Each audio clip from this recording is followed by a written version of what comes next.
কিন্তু আপনাকে আরেকটা কথা বলে দিতে চাই, বাবা আপনাকে অনেক ভালোবাসে।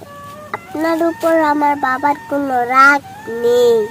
যারা আপনাকে মেরে ফেরার চিন্তা করতেছে হেরাই আপনার ঘর ভাঙাইছে।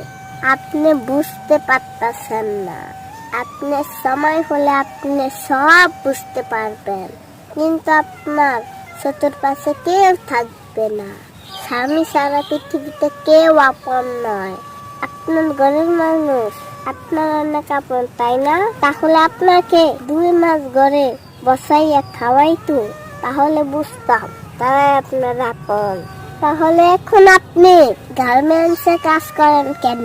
গার্মেন্টসে আপনার পুরাতন প্রেমিকা রয়ে গেছে, তাদেরকে নিয়ে সুখে থাকেন।